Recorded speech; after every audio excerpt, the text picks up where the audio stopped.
Hey everybody, welcome back. Mr. Smith here. What I'm going to do right now is jump in 1687 with one of the most important discoveries in the history of physics. Isaac Newton releases his book called the Principia Mathematica in 1687, and it's got all of physics that we've studied in our year up till now, and a lot more besides. It was just a huge shot. It was like the biggest thing in the history of science ever, and it remained that way for centuries. So what was in it? One of the things that we didn't really study was the force of gravity. So what you see here is a formula for the force of gravity. How does it work? Well, here's Newton's theory. Force of gravity is equal to big G. That's a gravitational constant. So we know what that is now. It's a number, 6.67 times 10 to the minus 11. M1, that's the mass of the Earth. So if we're talking about the Earth tugging on things, we plug in the mass of the Earth for M1. And M2, that could be the mass of you. That could be the mass of the moon, if we're talking about the Earth tugging on the moon. But anyway, the second mass is the other thing that's being tugged on. And what's D? It's the distance from the center of the Earth to the other thing that's being attracted. So what you see here real quick is I see blue lines that indicate the way a thing would fall if it was dropped. Those are the lines of force that stream inwards towards the Earth. The neat thing that I wanted to look at, though, was these red circles. These red circles indicate areas where gravity is a certain value. So if you went to this ring right here, because you're farther from the Earth, it's much weaker than it would be if you were close.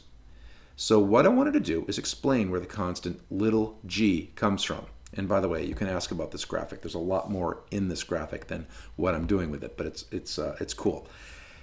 Here is where little g comes from. If we take out mass 2, and we just say, never mind, let it be, and we plug in mass of the Earth and the radius of the Earth, why? Because gravity always acts from the center of the Earth, and where do we live? On the surface of the Earth. So what's the value of little g at the surface of the Earth? First challenge, what I want you to do is to get a calculator, plug these numbers in, and you tell me what you get for little g. It'll explain where it comes from, and it's awesome. The second thing I wanted to do is to dive into this question of bowling ball versus feathers. Here's a review. 10, 9, 8, 7, 6, 5, 4. Cameras on. 2, 1. Release.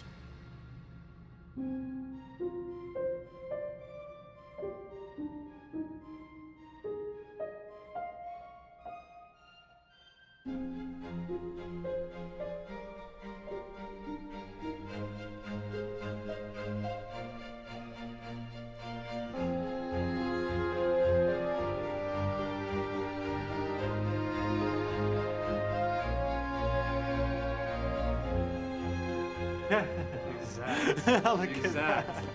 They came down exactly the same. Wow. Look. Watch right there. Look at how they hit right there. Exactly. You're back on the side. Exactly the same.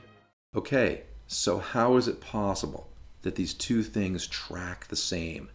Do they weigh the same? Are they pulled down with the same force? No way. No way. You hold these in your hands, it's obvious. Bowling ball, a lot heavier, pulled down with a lot stronger force of gravity. So here's what I'm going to do. I'm going to go ahead and draw, and we're not estimating, we're really going to do it. A bowling ball is about a 7-kilogram thing. So what I should do is to be able to write, because I know how to do it now, weight equals mg, and the force of gravity acting on that bowling ball is going to be negative 70 newtons. Now, why isn't it falling? In the beginning of the video, what's going on is the thing's suspended by a wire. What's the force acting on the bowling ball from the wire? It's just like if it was on a floor. It's also 70 newtons acting upward, which is why the bowling ball has no velocity, no acceleration, just stays exactly in the situation it's in. Feathers, to be honest with you, feathers are like 0.2 of a gram.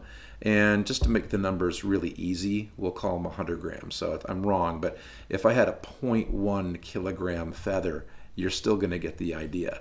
What I can do is write a much lower force of gravity, which is equal to minus 1 Newton. So 1.1 kilogram times minus 10 meters per second, like we talked about, equals minus 1 Newton. And why are they being held up and not accelerating? Because there's a really tiny force equal to 1 Newton like that, okay? So that's pre-launch. Ready? Now we let them drop. What happens? Downward arrow, still there. Negative 70 newtons. Upward force, non-existent. Downward force, it's teeny tiny, minus 1 Newton. So how come in a vacuum these things track perfectly together? Here's the answer. The bowling ball has a lot more inertia than the feathers do. So where we talked about inertia is the tendency of objects to want to go steady speed. The more mass they have, the more they want it.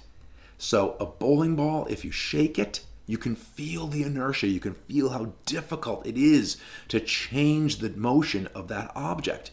And so what we're going to do is, again, flip this thing around on its head. And I'm going to do 2 little math problems you'll see right now.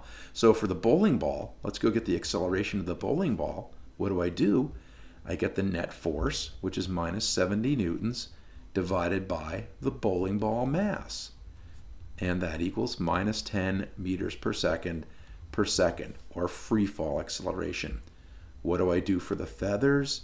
You take acceleration equals the force acting on the feathers, only minus 1 Newton, but shake the feathers. They're very, very easy to speed up and slow down. So the very tiny amount of inertia, only 0.1 kilogram of it, means that the bowling ball and feathers will accelerate at exactly the same rate as they fall. So anyway, bring questions to class. A lot of fun stuff to talk about. Take care of yourself and see you soon. Bye-bye.